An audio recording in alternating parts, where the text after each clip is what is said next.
Today we learn subject and predicate. आज हम सीखेंगे सब्जेक्ट और predicate. Please like and subscribe our channel English for you. Sentence, वाक्य। A sentence is a group of words which has a complete sense, that is called sentence. एक वाक्य शब्दों का एक ऐसा समूह है जिसमें एक पूर्ण अर्थ होता है, वह वाक्य कहलाता है। कहने का तात्पर्य यह है कि अगर हम कुछ शब्दों के समूह को एक जगह पर रख दें और अगर वह प्रॉपर वे में नहीं होंगे तो एक सेंटेंस नहीं कहलाएगा। तो आइए देखते हैं एग्जाम्पल के तौर पर। A good is Ram boy. Second, flying words are the. तो क्या आप इनको एक सेंटेंस बोल सकते हैं? क्या आपको इसका अर्थ समझ में आ रहा है? नहीं, इनको जब हम प्रॉपर ऑर्डर में जमाएंगे तो एक सेंटेंस तैयार होगा। तो आइए देखते हैं। फर्स्ट, अगर हम a good is Ram boy को सेट करते हैं तो Ram is a good boy.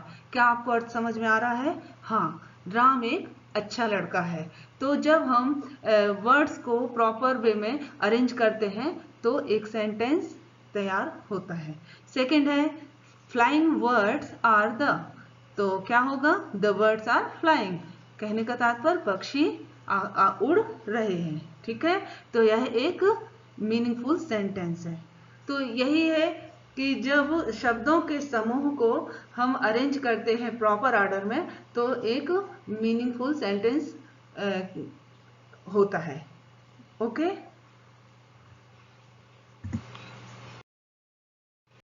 Parts of sentence. A sentence has mainly two parts. एक वाक्य में मुख्य रूप से दो भाग होते हैं। आप लोग याद रखिएगा, एक सेंटेंस में मेनली क्या होते हैं? टू पार्ट्स होते हैं। कौन कौन से? आइए देखते हैं। सब्जेक्ट एंड प्रेडिकेट, विषय और विधेय। तो आइए देखते हैं सब्जेक्ट और प्रेडिकेट क्या होता है। सब The person or thing we speak about is called the subject of the sentence. जिस व्यक्ति या वस्तु के विषय में हम बात करते हैं उसे वाक्य का विषय कहा जाता है। कहने का तात्पर्य यह है कि जब हम किसी व्यक्ति या किसी वस्तु के ऊपर चर्चा करते हैं तो वह वाक्य का सब्जेक्ट कहलाता है और उस सब्जेक्ट, उस विषय के बारे में क्या कहा जाता है वह प्रेडिकेट कहलाता है। तो आइए आगे देखते हैं। तो आपको समझ में आ गया कि जिस व्यक्ति या वस्तु के विषय में हम बात करते हैं उसे क्या कहा जाता है? वाक्य का विषय। आगे देखते हैं। Subject, the subject of sentence is a noun और प्रोनाउन। याद रखिएगा कि एक सेंटेंस का जो सब्जेक्ट होता है वह नाउन भी हो सकता है और प्रोनाउन। यह बात बहुत ध्यान देने योग्य है, इसको आप याद रखिएगा। क्या याद रखना है? कि वाक्य का सब्जेक्ट कोई नाउन या प्रोनाउन होता है। The subject is classified into three parts. Subject को तीन भागों में वर्गीकृत किया गया है। कौन कौन सा है? फर्स्ट पर्सन, सेकंड पर्सन और थर्ड पर्सन। आपको पर्सन के बारे में पता होना चाहिए। तो वैसे भी पर्सन कितने होते हैं आपको पता होगा। कितने पर्सन होते हैं? 3 पर्सन। कौन कौन से? फर्स्ट पर्सन, सेकंड पर्सन और थर्ड पर्सन। इसको भी आप याद रखिएगा। प्रेडिकेट, प्रेडिकेट मीन्स विधेय या इसको निर्धारक भी बोल सकते हैं। The part which tells something about the subject in a sentence is called the predicate. जो भाग किसी वाक्य में विषय के बारे में कुछ बताता है उसे विधेय कहते हैं। कहने का तात्पर्य वही है कि सब्जेक्ट के बारे में जो कहा जाता है वह क्या होता है? विधेय होता है। ठीक है, तो सब्जेक्ट और प्रेडिकेट आपको समझ में आ गया। आइए और आगे देखते हैं। Subject and predicate. तो आइए कुछ एग्जांपल्स देख लेते हैं। तो फर्स्ट एग्जांपल है Mohan is making a kite और सेकंड है this box is very heavy. The first sentence is about the Mohan and it conveys that he is making a kite. तो यहाँ पर जो कन्वेज इसका मतलब होता है बताना। तो यहाँ फर्स्ट सेंटेंस में सब्जेक्ट क्या है? मोहन, और इसका जो प्रेडिकेट है उसमें क्या बताया जा रहा है? That he is making a kite. वह क्या कर रहा है? एक पतंग बना रहा है।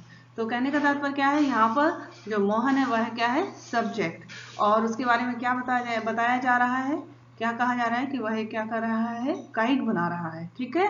और the second sentence is about the box and it conveys that it is very heavy. तो सेकेंड सेंटेंस जो है वह क्या है कि जो बॉक्स है वह क्या है, सब्जेक्ट है सेंटेंस का, और उसके बारे में क्या बताया जा रहा है, क्या कहा जा रहा है, इज वेरी हैवी, मतलब इट इज वेरी हैवी, वह क्या है, बहुत भारी है। तो सेकेंड सेंटेंस का जो सब्जेक्ट है वह बॉक्स है, और उसके बारे में जो कहा जा रहा है वह क्या कहा जा रहा है कि वह बहुत भारी है। तो दिस शोज, यह क्या दर्शाता है, दैट अ सेंटेंस है टू पार्ट।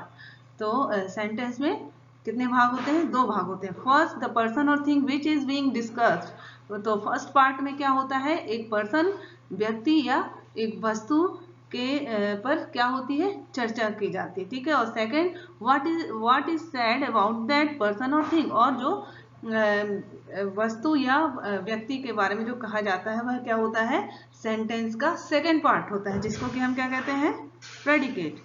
तो द पर्सन और thing which is being discussed in the sentence is known as subject. कहने का तात्पर्य क्या है कि सेंटेंस में व्यक्ति और या वस्तु पर जो चर्चा की जा रही होती है वह सेंटेंस का क्या होता है, सब्जेक्ट होता है। उसको हम किस नाम से जानते हैं, सब्जेक्ट के नाम से। और जो डिस्कस होता है, what is being said about the person or thing is known as predicate। कहने का तात्पर्य क्या है कि सेंटेंस में जो सेकंड पार्ट होता है उसमें जो सब्जेक्ट व्यक्ति या वस्तु होता है उस पर जो कहा जाता है, उसके बारे में जो कहा जाता है या उसके बारे में हाँ जो बताया जाता है उसको क्या बोलते हैं, हम किस नाम से जानते हैं, प्रेडिकेट के नाम से। ठीक है।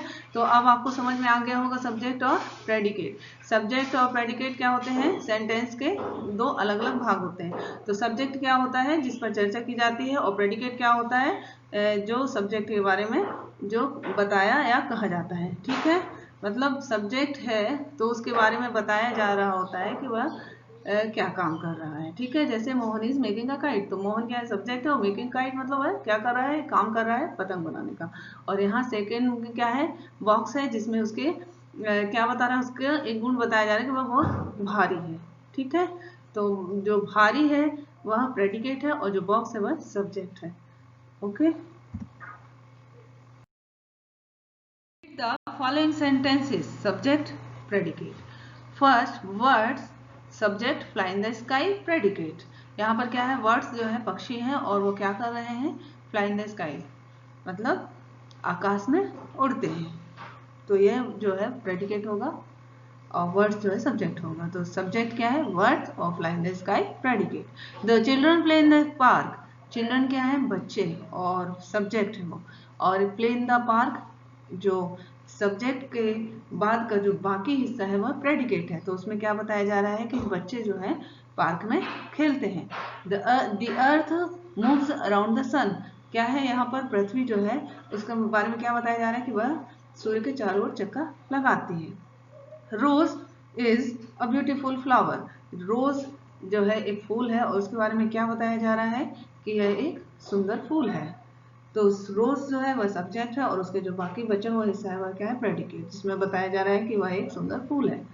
You can observe from the above sentences that the subject and predicate। तो इस प्रकार से आप ऊपर दिए गए सेंटेंस से क्या कर सकते हैं, पता कर सकते हैं कि इसमें क्या कौन सा सब्जेक्ट है और कौन सा प्रेडिकेट है।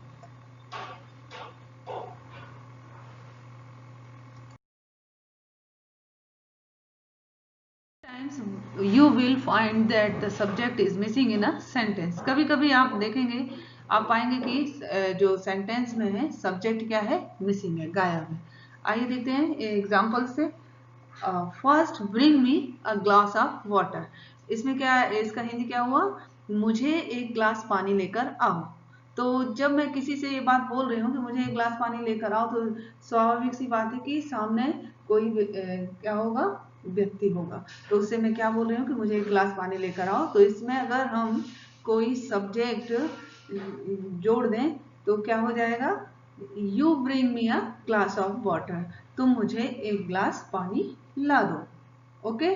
सेकंड है कम इन, अंदर आइए।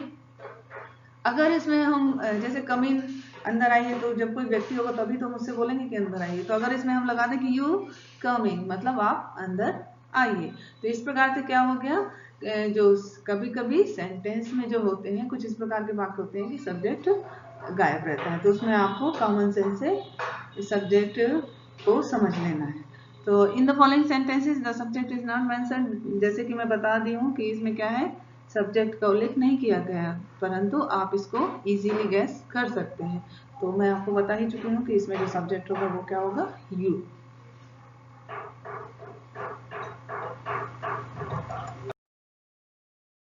Identify the subject and predicate from the following sentences. यहाँ पर क्या करना है, आपको दिए गए वाक्यों में सब्जेक्ट और प्रेडिकेट को आइडेंटिफाई करना है, पहचानना है। ठीक है। Honesty is the best policy, Rajesh is a good boy, the Ganga is a holy river, my father reads the newspaper daily, we are going to the park, students should respect their superiors, the tiger is the national animal of India, the pigeon is a peace loving word. तो आपको इसमें क्या करना है, identify करना है subject और predicate को, और चाहे तो आप इसको अपनी कॉपी में नोट कर सकते हैं। तो ये हो गया आज का topic, subject and predicate. Next coming soon, parts of speech. तो आने वाला जो वीडियो है वो क्या है, पार्ट्स ऑफ स्पीच। तो please like and subscribe our channel English for you. तो आप हमारे चैनल को, अगर आपको ये वीडियो अच्छा लगा हो तो लाइक कीजिए, और हमारे चैनल इंग्लिश फॉर यू को सब्सक्राइब जरूर कीजिएगा, जिससे आने वाले नोटिफिकेशन आपको मिल सके। Thank you.